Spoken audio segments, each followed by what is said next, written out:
Hello, traders. Welcome to this live webinar here on the 8th of December, our last one in 2021. Next one will be beginning of January. So we can take a look at the performance in November of last month and take a look what we can expect this month, the last month of this year. And webinar number 55 already.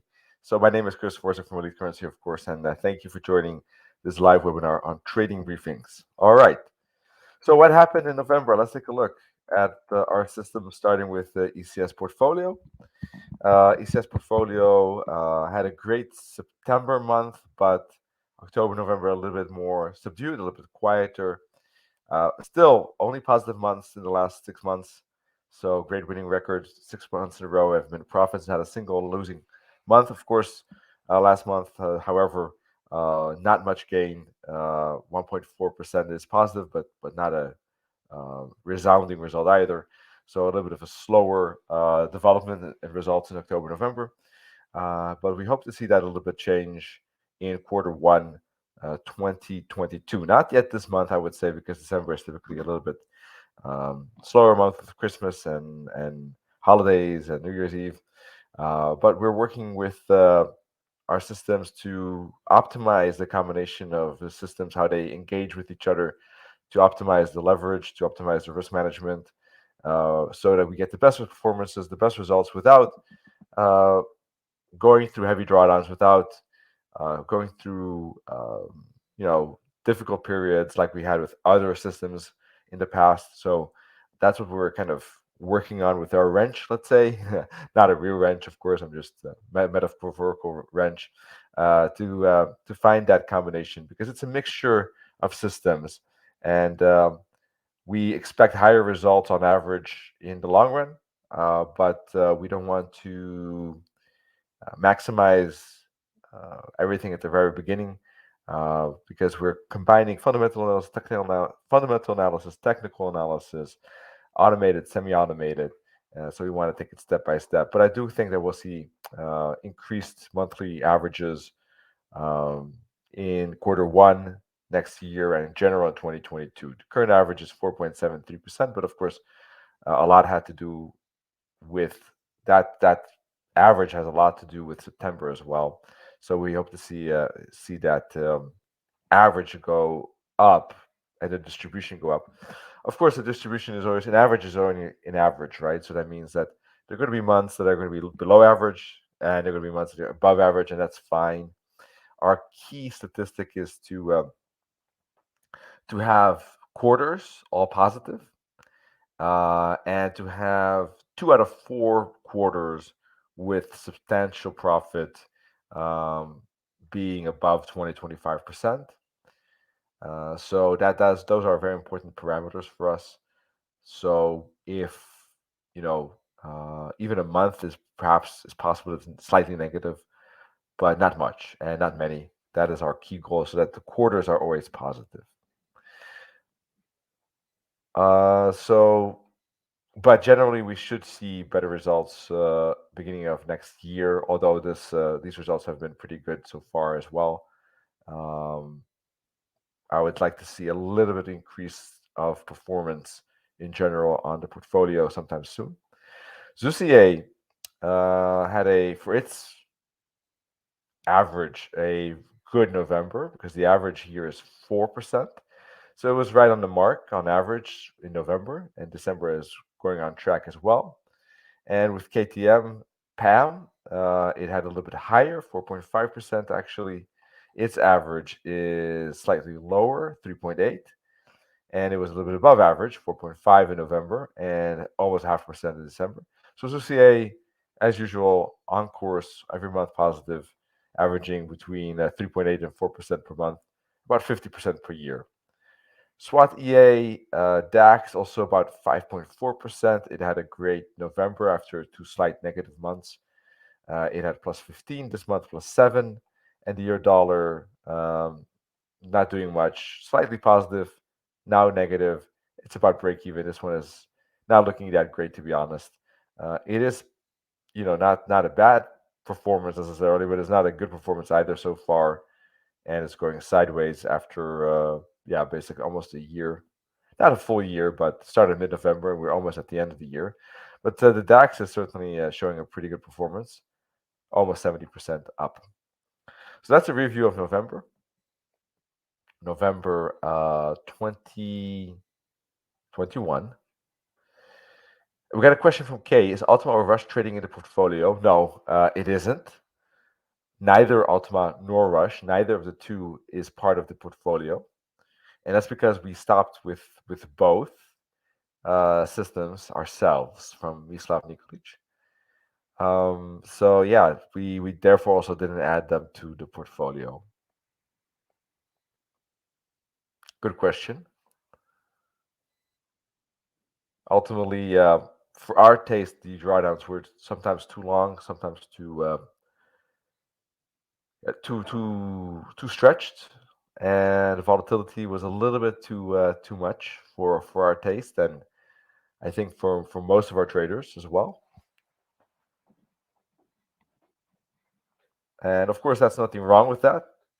Forex and trading is, is goes hand in hand with volatility. But yeah, for our, as I said, for our skin, for our feeling, it was a little bit too much, and we therefore decided to stop. We wanted to give it 6 to 12 months, and we did that. And after 12 months, after a full year, it hadn't performed.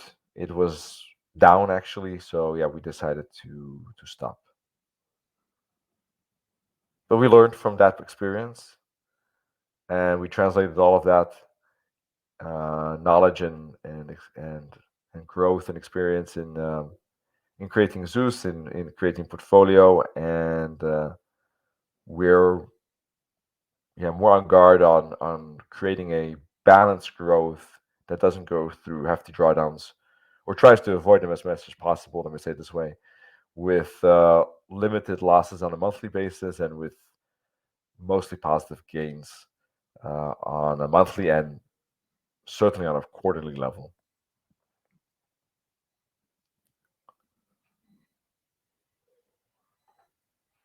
All right. Yeah, elitecurrency.com. If you click on Fight Inflation into 2022, you'll be directed to that portfolio page where you can join. You can join Portfolio ECS or Zucier. Both are managed trading. So the only thing you need to do is open an account with our partner broker, add the capital, and we do the rest. So it's very simple. So you can do that by going to Portfolio, Managed Accounts, Portfolio, or Zeus, or both. So there's a choice. If you're looking for manual trading, you can choose, of course, for instance, my SWAT. Or if you're looking for an EA, let's say you're from the US and you cannot join these managed accounts, then you can still rent the Zeus EA. And then in that case, you need to click on Zeus EA here, or options trading, or ECS Live if you're interested in trading ideas. But the Zeus EA is automated. It's just that you have to run the EA yourself. Whereas with Zeus EA PAM, you don't even have to do that. You just have to open an account, add the money, and the rest is managed by our team. So, but not all countries can open accounts with our partner broker. For instance, from the US, it's not possible.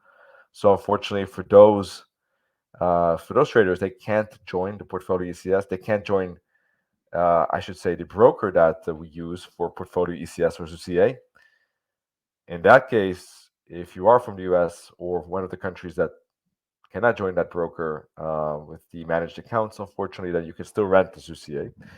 If you're fortunate enough to be one of those countries that does, that you can trade with our partner, the broker, then of course you can join Portfolio ECS and or ZCA PAM. Both are PAMs.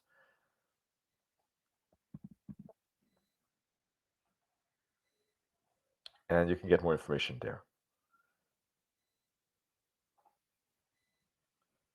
All right. Let me see if there are any other questions. Let's take a look at the chart. Or charts, I should say. Let's open up MetaTrader 4.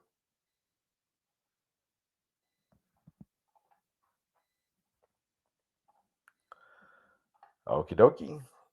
So your dollar is like my video on Monday indicated, we're seeing retracement to the upside towards the 38.50 fib, which could be a bouncing spot. Probably an ABC kind of pattern is taking place after a strong downtrend. That's not surprising that we see some kind of retracement. And we had a dip bounce at the head and shoulders level, left shoulder, head, right shoulder, break of the trend line, break above the 20-day, and we're seeing quite some strong momentum coming in into the market to the upside as expected.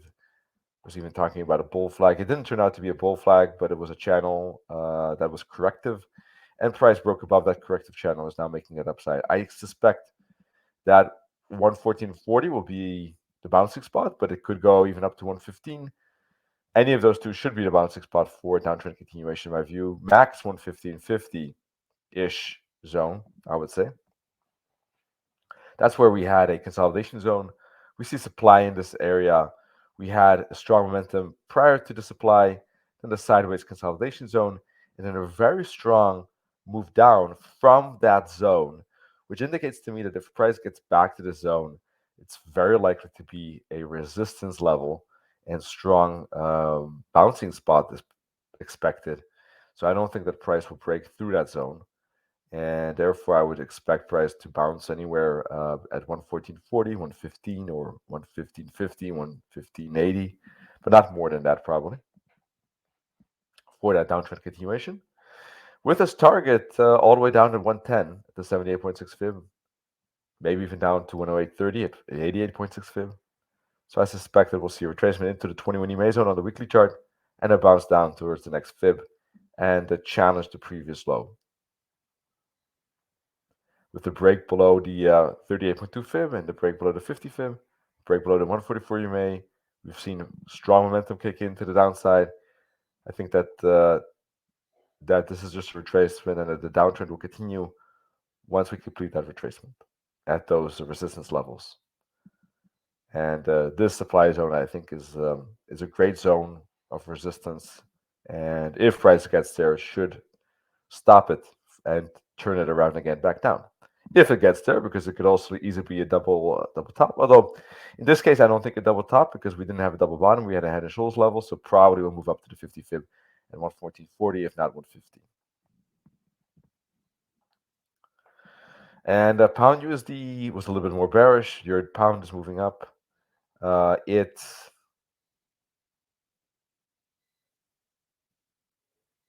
retracing, bouncing at the 21 EMA, retesting the support trend line, bouncing again, but making a triangle pattern or maybe even a descending wedge pattern with more or less a flat bottom but lower highs, indicating selling pressure at lower and lower spots, indicating that the bears are more and more in control. And eventually we got the break. But the break didn't go anywhere. It was a quick closing reverse as price approached the target at 38.2 fib.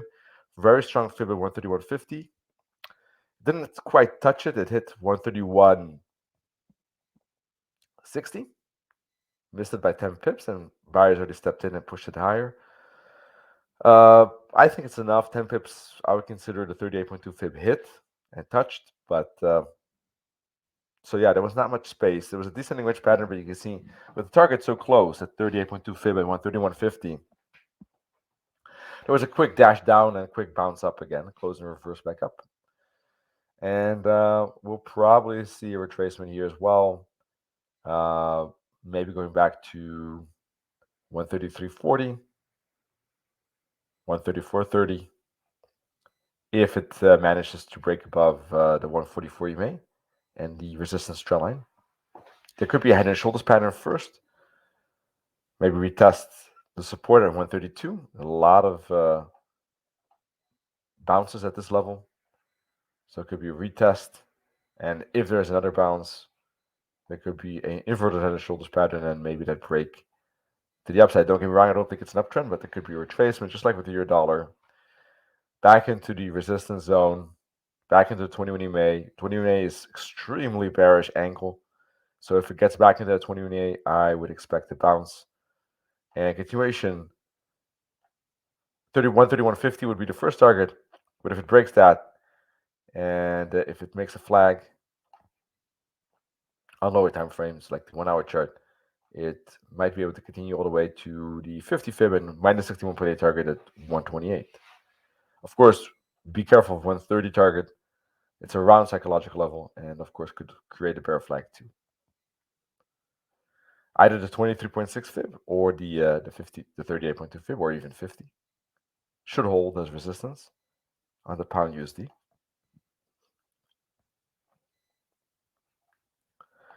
Dollar yen was in a strong upside, made a higher high.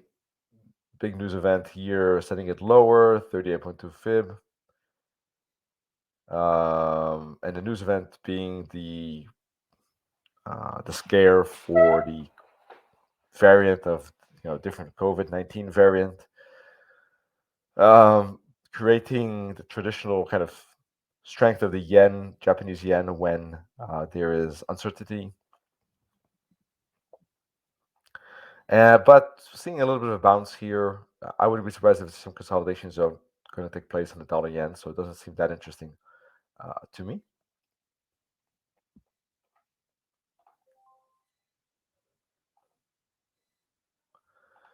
All right. Bitcoin, of course, made a strong dash lower. As we know, now that can always happen with Bitcoin. Risk off sent it lower all the way down to 42,000, I think, or 45. After the weekend, it already closed higher at 49-ish thousand. Hit 52. Ultimately, I would say that this month is certainly still the potential for an uptrend to continue. It is when you look at the monthly chart, testing very strong support zone. We're at the base of this candle. Here we had a lot of sideways movement and price went up. So if it retests that zone, good chance it will bounce back up again. Then it's the moment of truth. Do we get a higher high, or do we get a failure with a higher low and then maybe a head and shoulders pattern and then and the end of the uptrend? I don't know at this moment. I was leaning towards an uptrend continuation in 2021. There's not much time left in 2021. So I'm not as confident about that uptrend anymore. 50-50, I guess. We'll see how price responds to 64,000-ish. 62, 64, 60, 64 probably. If it bounces there, it might be very well over. But I still think that this is a slight edge for upside to at least test that resistance one more time due to the strong support. If it breaks above the resistance, we might finally see the uptrend. I personally thought that the uptrend would not finish at 68,000, but at least at 75,000, if not at 100,000 or higher. I mean, I heard even targets up at 150, 250, 200, 250, 280, 300,000. I guess sky is the limit, but those are targets that were based on some mathematical ideas, and there was some reasoning to that. As you can see, we're far from that. We just broke the high at 68, and it's already retracing quite strongly. So I'm a little bit skeptical. I think that if we see an uptrend continuation, 75,000 might be doable, maybe 100. But yeah, the time is running out in my view, at least, and it could easily falter and just bounce at 60, 64, and a head and shoulders pattern. It might be it. But so yeah, let's see how this month finishes up. But at this moment, still a little bit on, certainly in some bullish territory because of the support zone. 143 May on the daily chart is always strong, and it could hold.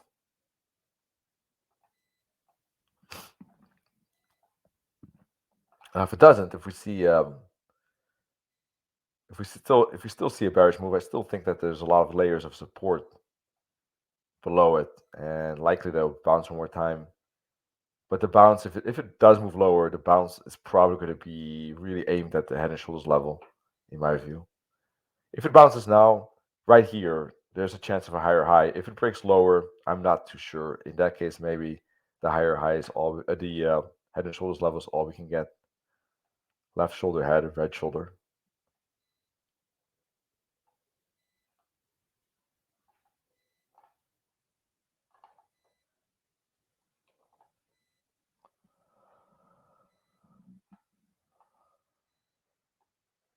Gold is making a triangle. Probably will break up higher eventually after the consolidation is finished. A good momentum up. Consolidation and a higher high is still likely. Um, with the stock indices, I don't want to be indicating the end of a trend too soon, but yeah, this channel has a weaker angle with the divergence in play between the highs.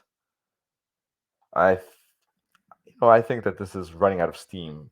Doesn't mean we cannot get a higher high, but eventually I think some retracement is possible and maybe even likely at one point.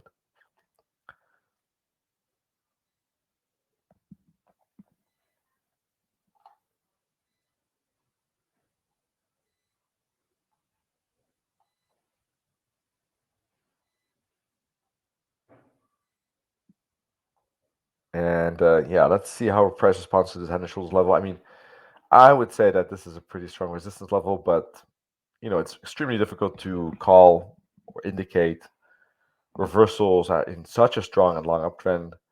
It's a 10-year uptrend. Would have to be extremely lucky to pinpoint the exact moment that a larger retracement is going to take place. And putting energy into such reversals is difficult and probably will not succeed, to be honest.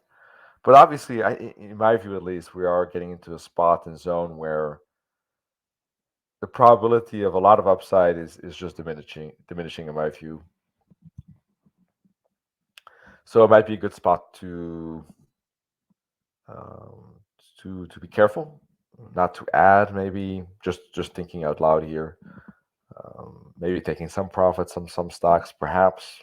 Maybe not adding, maybe holding, or maybe taking some profit if there's a higher high, or if there's a break to the downside. It's a tricky spot, of course. But yeah, to me, looking a little bit like it's slowing down with these stock indices.